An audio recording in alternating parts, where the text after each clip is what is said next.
বিয়াটা আরো আগে করা দরকার আছে। হ্যাঁ, অত পরে বিয়া করছি। আমারে তো কুকামিয়া খুব শান্তিতে রাখছে। হ্যাঁ, তুই সে বিশ্বপ্রেমিক, আমি মহা শান্তিতে আছি। ফুলমতি, তোমার কথার সাথে তো কাজের কোনো মিল পাইতেছি না। আমি শুনছি সকালবেলায় বাড়ির থেকে বাইরনের সময় দুইজন ঝগড়া করে বাইর, সন্ধ্যা হইলে সমাজের লোকজনকে বোঝানোর জন্য দুইজনে একসাথে বাড়িতে প্রবেশ করো। আসলে তো তোমরা শান্তিতে নাই। হ্যাঁ, তোর এই খবর কেটে দিছে যে আমরা শান্তিতে নাই।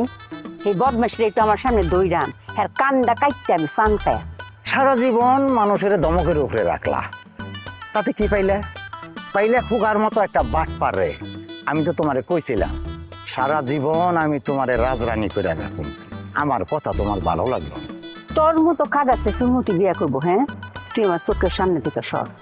নিজের চেহারা আয়নার দেখছো? হ্যাঁ, আর আমার কুকারে চিনো? এই কুকার চেহারা দিকটা অল্প বয়সী মায়ের আর ফিট চারে না। এই কুকারে আমি বিয়া করছি। ফুলমতির জীবন অঙ্কা দন্য। তোর কথা শুই না আমার রক্ত মাথায় উঠে যায়। একটা বাট পারে বিয়ে করে সে নাকি মহাসুখী। তুই কি আমার সিনেমার গল্প শোনা? ফুলমতি, বুকে দুঃখ নিয়ে সুখের ভাব দেখাবি না। আমিও তো তোর এককালে ভালোবাসতাম, তুই তো আমার কথা শুনলি না। মনে রাখিস, মিথ্যা বলা মহাপাপ। কি সত্যবাদী লোকটা আমার সামনে খাড়িয়ে রয়েছে। শোন, বিয়া করতে যদি অত ইচ্ছা করে একটা বুড়ির দিকে বিয়া করে লো। বিয়ে করলে বুড়ি বিয়ে করুম কেন? 20 বছর ছুরিরে বিয়ে করুম। তুমি যদি ইচ্ছা করো তোমার ভাগ্নিরেও আমার কাছে দিতে পারো, একটা রাজরানী করে রাখুন। জুতাটা দেখছস? হ্যাঁ, অক্করে জুতা দিয়ে বাইরে না তোর কাঁচা ফাতি আমি বাঙ্গালে। কত বড় সাবাত, হে তোর মায়ের বয়সী। হ্যাঁ হ্যাঁ, তুই বিয়ার প্রস্তাব দেস?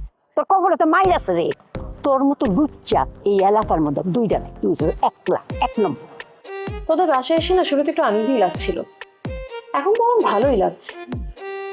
একটা বিষয় খেয়াল করছি, তোর সাথে আগেও ঝগড়া করতে ভালো লাগতো, এখনো ঝগড়া করতে ভালো লাগে। আমি কি শুধু ঝগড়াই করি? হ্যাঁ, এত এত উপদেশ তোকে দিলাম, সেই উপদেশগুলোর কথা তো বলি না। এই উপদেশ দেওয়ার মতো বুদ্ধি তোর মাথায় আছে? নাই। আর তাছাড়া তোর উপদেশ নিয়ে চলতে হবে রিমঝিমের এই খারাপ দিন আসে নাই, আমার নিজস্ব অনেক বুদ্ধি আছে মাথায়।